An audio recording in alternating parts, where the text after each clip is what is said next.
Hey everyone, welcome back to another exciting episode of Tackle Productions. Today I've been currently joined once again by Jimmy, and like always, Fluff, and potentially Jake at some point. We'll just have to wait and see. Damn, this order's still all fucked up. Yeah, it is. What up, beautiful people? Look, I'm just putting it out there that I didn't want to exclude Jake, but if he's not here, we can just take that part out. But now since I had to explain that, we're leaving it in. Today's matchup is me versus one of our new guys to the shop, which is pretty cool. We kind of mentioned in the last video, which you all saw yesterday. His name is Matthew, and he's playing the SS4 Bardock deck, and I'm playing AOD. So kind of a good back and forth. I feel like every time I feel like I've seen these two matchups go, it's a slug match almost. So let's take it away. Kind of like explaining in yesterday's video, Matthews also, if I recall correctly, has only been playing for roughly a month as well. And I feel like in this matchup, for the most part, and Jimmy, you can correct me on this as well because you played against him in the tournament as well at some point. Mm-hmm. He played pretty well for being someone who's only a month into the game, I feel like. Usually when we get some newer players into the shop, they have not once played a game. They just saw it online or saw it on a store shelf and got really interested in it and wanted to play, which is fantastic. You know, I love seeing new faces and seeing them improve over time. That's how I joined the game, even though I just got here. Yeah. Hey, what up, Jake? It's really cool to see people improve like that, but it was also really cool to see players come in, fresh faces that we've never seen before, and then sit down and not have to teach them the entire game. It was really cool and kind of refreshing. And we've gotten so tired of playing against each other, so it's really nice to play against somebody new. And I'm sure the same goes for them as well. I know, like before the event started, we had an idea they may be coming in today, and it was just the six of us. I was like, oh, I guess it's just us six today. And then they came through the door and was like, oh, okay, awesome, this is good now. Yeah, it's going to be an actual tournament instead of all of us just looking at each other and talking shit. So throughout this match, I do my best to kind of go over the order of like things. Just I typically do have a lot of new players like, hey, when you attack, you wait for your autos for negates and stuff like that. Mm-hmm. Cause I think there was one time I feel like in this match, and if it happens, we'll go over it. But I feel like he tries to use an activate battle during the negate phase or the counter step. Yeah, I think they said that they normally just play with their friend group, like at their house. They would get together a couple times throughout the week and play. So it was. So I think this is their first tournament setting. Which, while we don't play super competitively and all that, like we tend to play competitive decks, but we don't tend to, sit there and play like a competitive player. So I need to go over this real quick. I didn't catch this until towards the end of the match that he wasn't doing this. If correct, all the 2-drops for the SS4 cards have effect when on play or when charged. Yes, when they have another card in the energy as well, another multicolor. So the first charge will not get an effect, but the second one. So I think he laid the Vegeta second. Correct, which is a draw 2, drop 1. No, he will get to rip a card out of your hand, bottom deck it, and then you get to draw a card. That's the blue one? Okay. Yeah, on play, he would get the rip a card, bottom deck it, and you draw a card, but he would also get the draw 2 bottom deck 1, I think it is. So yeah, which unfortunately I didn't catch that though, like until towards the end of the match. Like, hey, I don't think you've been doing this part. We kind of go over a little bit. Yeah, which it's hard to remember that. There's a lot of text on these cards, especially for a new player. There's a lot of moving parts to SS4 Bardock. And I don't normally. I've actually never had a chance to play SS4 Bardock, so like a lot of the interactions, I don't know top of my head. Mm-hmm. So it wasn't until like after I started reading the card, I was like, oh, this says when you charge it as well. Yeah, so the 3-drops have the effect of when they're comboed, you can tap one and play it if there's 3 or more energy between you and your opponent. And then you can tap an additional energy to play a 2-drop multicolor card from your hand. Yeah. And here, I don't think I've ever seen anyone playing SS4 do this, because we have a guy who occasionally comes, but he comboed it, played it, then activate main immediately and just played another card from his hand. Mm-hmm. Which after our match, I did talk to him about the best way to utilize that card is on your opponent's turn to combo it off defensively and then play it. So you get the swing with it, then you also get the tap one, which in a few cases probably would have been much more value on his side. But like I said, this is their first tournament setting. First time they're probably playing outside of their group. So missing plays like that is very common. We've seen it a lot with newer players at the shop, and even sometimes us when we go to bigger events outside of our normal locals, we'll make misplays like that. But not talking down on his gameplay at all. Not talking down on his gameplay at all. Everybody in that group really impressed me. I think I literally misplay every time I'm on camera at least once. I just deny that it happens. At least you admit it here. I ain't admitting shit. So here I'm in a situation where he's getting close where he can awaken, because with this leader you just need 4 color of energy. You need 3 color between the energy and battle area. Yeah. So I need to start applying the pressure in my mindset. Just I need to get him down to 4 at least. That way, when he awakens, I feel like we're on an even pace still. Because awaken, if you have the 4 colors, it's just ridiculous. Oh yeah. The leader starts snowballing once you get all the colors established, and the backside of the leader just has so many fantastic effects. I know when this leader was first announced, and it was fresh on everybody's mind. I know me and Fluff had an extensive conversation about how ass we thought the leader was, and then how we look like asses now because of how strong we're saying this leader is in gameplay. Surprisingly good. Yeah, it was one of those things that really surprised me. Like, reading the leader, it didn't really seem that strong, but it's really a case of like the whole is greater than the sum of its parts, Mm-hmm. For sure. So Bancroft, you have extensively played AOD. I played a little bit of it, but not as much as you. I played far more SS4 Bardock than AOD. And we joke about this comparison all the time, but I think it's not really that crazy of a comparison. But I kind of see SS4 Bardock as the control variant of AOD. I can totally see that. Yeah. AOD has, I feel like, a more of a wide selection of choices with their cards and their cards' effect. Like, Broly pops a card, look up the top 3 cards. And then you have your 1 counterplay, you have your 1 negate, which just plays a card, where SS4 has a negate that goes, okay, cool, you're a monocolor deck, you only attack 1 more time, Yeah. And normally, I've had that happen to me before while playing AOD. I'm like, I have 3 different color energies here. And they're like, oh. And I'm like, yeah. But right now, I only have 1 color there. So like, if you were to use it against me, I'm kind of screwed.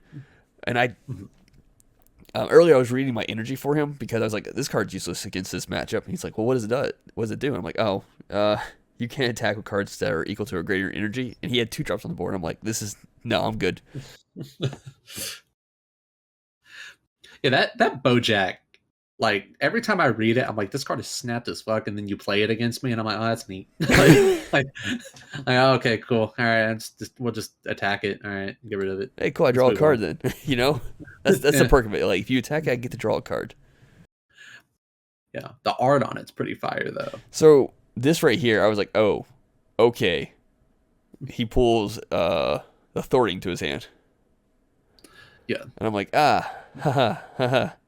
Or not the now you're on a clock. The big 10 drop. Yeah, the 10 drop, the quad striker. Yeah. Yeah, sorry, I said Thwarting. I'm always associated SS4 Thwarting as a thing, which you could play in this deck. Yeah, that's the one that I always suggest for SS4 Bardock. I feel like the 10 drop while it is insane reading it, and you're like, this card is the most broken card in the game, in action, it's very lackluster, to be completely honest. Like, once it comes down, you're probably going to win the game, but getting to that point is a little bit more difficult than getting to the point where you can establish a win with SS4 thwarting. It's very much a new player trap. Mm-hmm.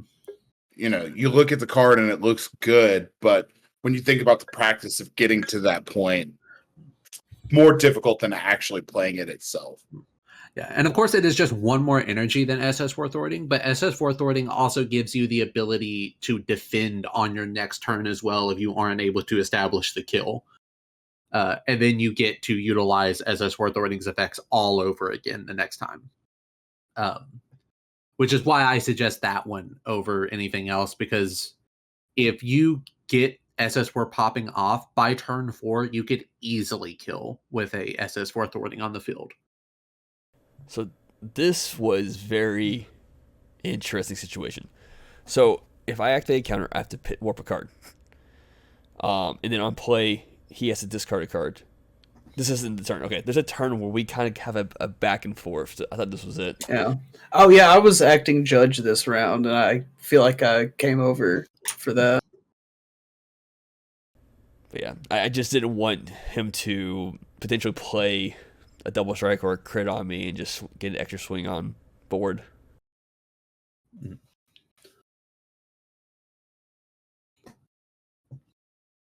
Yeah, you can tell the real differences in the two decks at this point, where AOD goes wide much, much easier than SS4. Mm-hmm. And keep in mind, like I said, he comboed off the SS4 card, which kind of threw me off. Because, like I said, I've seen it, it's a quad strike. So I'm not really sure where he's at right now. Because I don't know, what's the cheap way playing? Is it still 4 energy to play that card? What is it? The SS4, the 10 drop. Is it 4 energy to play or 5 energy? It's 5. It's 5. Okay. Yeah. See, I was thinking it was 4 this entire match. Yeah, you're thinking of the SS4 thwarting the Dark Empire. This is going to be confusing as fuck to everybody watching, but there's the 10 drop SS4 that's not called SS4 thwarting that also has to activate main that you play it. And then there's an SS4 thwarting the Dark Empire that you pay 4 energy for it. Then there's SS3 that should have just been fucking banned and not reprinted into the ground where it's like 10 cents now, and nobody's going to play it because everybody's like, I'm not going to play the 10-cent card even though it's broke as fuck. So That's a pretty good card. This is the interaction. So a lot of you all know when I play AOD and I get the board wide enough, I just poke, I don't combo. So he went to go activate since being on my declare attack. And I'm like, that's actually part of the defensive step, and yada yada. And I'm like, I'm not comboing anyway, so it's fine if we just want to go straight to it. Because here I just either I'm chipping your life away or I'm getting those cards out of your hand.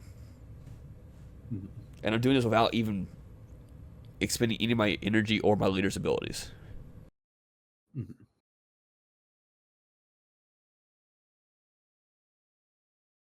I don't. Is he thinking here, or does he not resolve the Vegeta? It's a 3-drop one, so he played it by comboing it. Yeah, but when it's played by its activate main or its auto effect when it's comboed, I think he gets to bounce a 3-drop. I will have it on the screen now because I'm not sure off the top of my head. Like I said, I didn't notice until the fourth turn that he wasn't maximizing, unfortunately, on some of his cards' effects.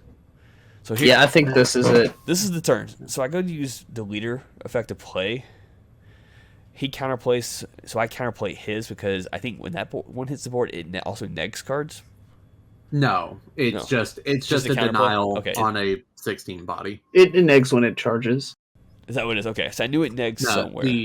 There's another Bardock that negs. Okay. That one's just a straight denial. Yeah. Okay. The 3-drop Bardock, when he charges, he negs. When he charges or played, he negs something by a maximum of 10k, and then he has that activate battle to neg an additional 5. So he had to get rid of 3 cards for this interaction, where I only had to get rid of 1. Outside the cards we were attempting to play. This is why I think that AOD is, in a lot of ways, the perfect archetype every card that is a part of this archetype perfectly synergizes with what other cards do. Mhm. And it offers so many options for the AOD player.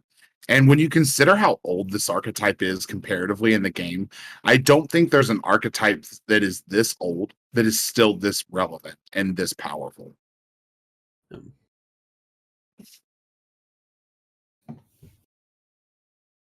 like, I'm trying to. When did this anniversary box come out with AOD? Was this before? This was 2020's anniversary box. Yes. Yeah, I think it's probably still the most relevant archetype because it's still getting more support, and honestly, it probably will be in the upper tiers going forward, even into the set 16 meta. Yeah.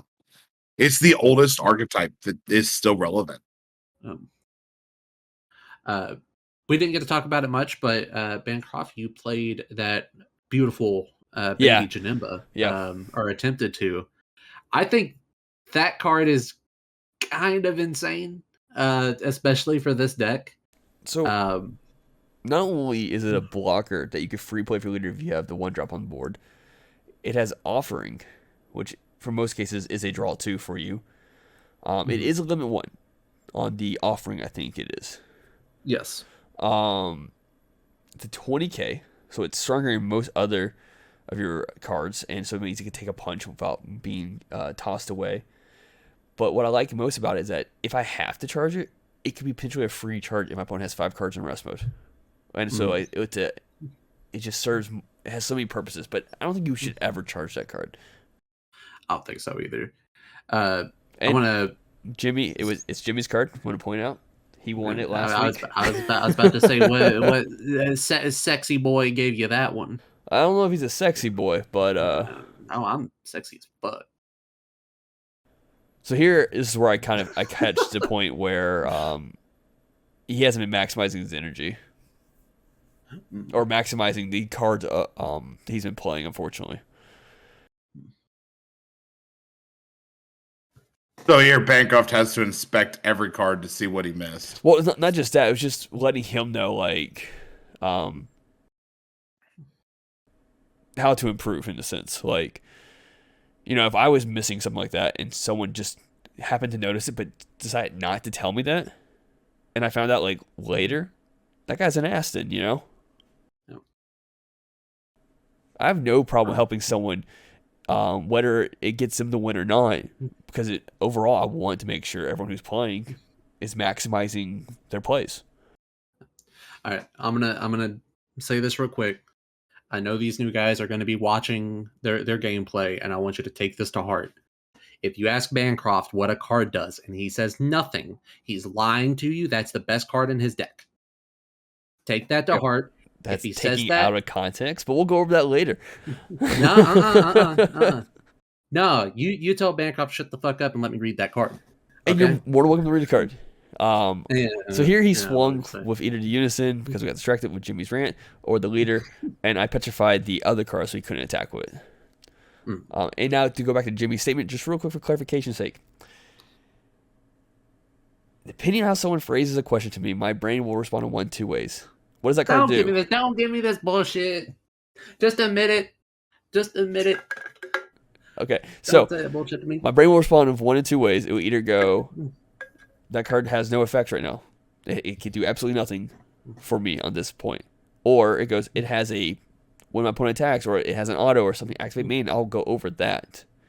But if I feel like the card is now a blank slate, like Android 13 to me on the board is a blank slate. It's just a 15k beater, even though it has a counterplay auto and it has an auto on play. But once it's already played, those mean nothing. And that's how my brain will respond to those questions. Don't listen to him. Don't listen to him. Just take the card and read it. Because he's lying to you. And you're more than welcome to do that. Bancroft's the biggest bibber on this side of the Mississippi. See, Fluff ain't gonna say shit though. He don't want to get in this because he already know. I'm just still laughing that Bancroft turned petrification into Mafuba. Well, Yeah, it was just as a reminder. I think it was Jimmy even pointing it out. It was just a reminder, like, hey, you can't swing this card, you can't combo this card. The new term for that is mafubification. When you slap a card on top of your opponent's card. Yes. But right there, I was actually calling out because he counterattacked with the Gohan, and you mistook that for a counterplay. Yeah, I misspoke. Yes, thank you. Yeah, so that was just making sure that you guys were on the same track there for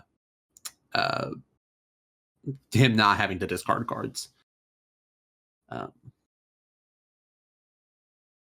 Here I go ahead and activate the leader's ability. So I pitched the Vegeta, and I did this only because he only has 2 life left, and for some reason he's able to just magically get out of this and then combo the rest of the cards off that I had, or combo cards to stop the rest of my attacks. I want to make sure going to my next turn I was still safe. But since he said no negate, I went straight into it. And the card he got off his life from the last attack was the a negate.